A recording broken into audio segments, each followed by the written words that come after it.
shooting ass matches.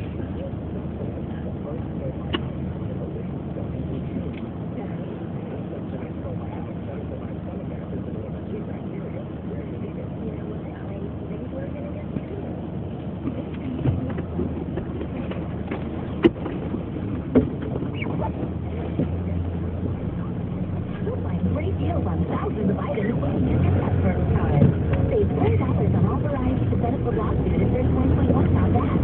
And save up to $10 on select doggy half meal fixtures. Plus, get 35.5 ounce cans of rescue cat food for only $15, excluding indoor stores. Don't miss our special shares going on now at Evermart, 5 p.m. in store. Radio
Do you reckon it will go on tonight? Yeah, hopefully. But it's like local people. I mean, why is it targeting local people and your own people? It's the rich people. It's the rich people, the people that have got businesses, and that's why all the people happen to the rich people.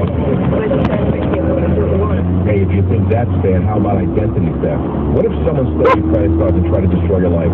Don't be a victim. Call my advertiser LifeLock today. Call LifeLock now, 1-800-LOCK-485, and get 60 risk-free days just for Savage listeners. 1-800-LOCK-485. Call now. I'm having a good time. I'm giddy. I'm up at 4:30, 5 o'clock in the morning. You know, I had to consume... Here's what happens on a day like today with stress like today. The stress was so high from this, and I said, you know what, forget your diet. I swear to God, I'm up at 4:30. I watched Dawn come up over the bay, and I stopped feeding I have to make an admission, I stopped feeding the seagulls that live near my house, old bagels. I'm getting afraid of them. It's like the birds, like with Hitchcock. They're like circle. I'm telling you, I don't feed them anymore because they attacked that pelican, and I'm mad at the seagulls. I told her I'm not feeding them anymore. They're very intelligent. They're like dogs, these seagulls.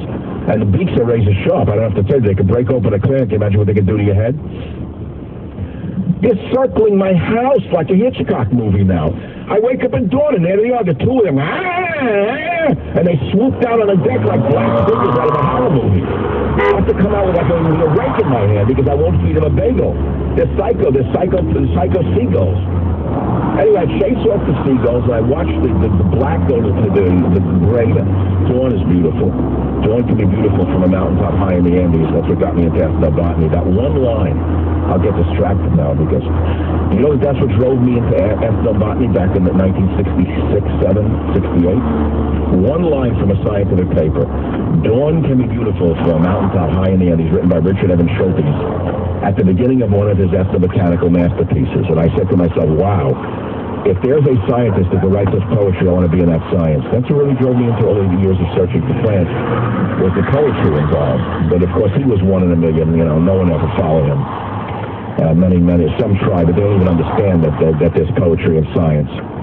As my, can I, well, that's a whole separate story. My mind is, so I get up at 4:30, as I said. up, can't sleep, mind churning. You know, you wake up in the morning and you have to let the dog out already because dogs are like, you know, they're comedians. If I get up, I try like hold him going to the bathroom because I know once I step 1 foot out of the bed, I'm finished. He already has to go. The shadow already jumps off the bed and I'm finished. If then once I have to get off the bed, I have to click on a light. Once I click on a light already, the iris opens up or closes down, whatever it closes down, right? It's open. Starts like the shutter closes down. So who could sleep already with that, you know, autonomic starts to operate. So I lay back in bed. I said, all right, I'm not going to get up now at 4:30. Dog's back in bed. I'm back in bed. So I blacken the curtains so I don't see sunrise. Every house I have, by the way, the first thing we do is we spend thousands of dollars on a set of blackout curtains because I want to control my environment, right? I lay back again in bed. I can't sleep. I get the mind that you got to do this, the motors there, the guy's washing, the guy's washing the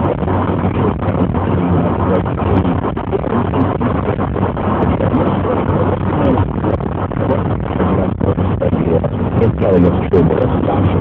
To be the Dalai Lama with politics, I mean, I really want to go to the roads and start to hit up on old blonde ladies for money, you know what I'm saying? So I don't have the possessions of the problems. So I lay down 30 minutes, I can't take it, 30 seconds, I'm back out of bed. Now I'm up and I'm starving. 4:45, I am starving. I have to eat breakfast. So I said, well, this is a heavy-duty day, I'm stressed out. So I made eggs. I know it's like, oh, wow, you eat an egg? Yeah, eggs. They're hippie eggs, though. I mean, they're like an omega-3 egg. The chicken was raised by people with PhDs in compassion. They're not in cages. They get to peck around their children for a while before they're slaughtered. You know, they're happy chickens, and the feed has omega-3 in them. The egg is a wonderful food, by the way. The lecithin in the food, don't be fooled. Don't, you know, you're probably on a no-egg diet. Most of you get up. You know, most men I see them, they're starving to death. You know what they're eating? Like oatmeal. They're eating oatmeal and a raisin, and they think that they're going to live forever. They're still dropping dead like flies. Now, the fact is, it's true that the rate of coronary heart disease has gone down since I started writing my books on how to eat. But how is it now that I'm going back to what I told you not to eat? That's the funny part. I have 2 eggs, but to counter it, the right side of my shoulder says, eat the eggs. It's good for you. You eat it, don't care what it's. It doesn't matter, you're starving. You have a big day ahead of you, feed your brain. On the left shoulder, the angel says, but you can't have the sausage with it. You may not get that chicken apple sausage. You'll poison your arterial tree. Get out the broccoli. So I fried broccoli with it, with olive oil and some tomatoes. So I decided to fry some tomatoes in the frying pan, which I love. I got the breakfast for me. I'm starving at 11:30 in the morning. So I ate a terrible lunch, 2 Chinese lunches. Eat breakfast is a horrible chain restaurant, I won't even mention it. But I'm stuck in the service, but I'm not in the city, which is horrendous. Eat some broccoli, I don't want to tell them, no sugar, no oil.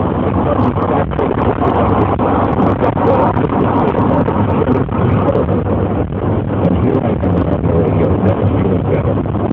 So I'm talking about survival because this kind of works whether on a microbial level or on a macro level, at the national level, galactic level, right? And as God is my witness, you just have to take it for what it is. I leave the studio, I drive home, I go and sit on the back of the deck, which is right on San Francisco Bay in a little house I own. I mean, I didn't even have an adult beverage. I had a bad headache. I didn't even want to drink, okay? You never drink when you have a headache. Never drink when you're depressed. Never. Because you're not going to get fucking reach out when you're down to drink. No drink, nothing. I'm sitting there. What do I see? I see a people down in the bay. They've got me across what I go steal a fish out of its mouth. And every few seconds, they swoop down the gulls, and she snaps her big beak, and they fly off. Then the pelicans attacked again by 3 or 4 gulls who are swooping in like fighter planes on her. And she's just sitting in the water, and I'm saying, wow, they're trying to steal the fish right out of her mouth. This is right off the show. But I'm telling you, it's like America's having the fish stolen out of its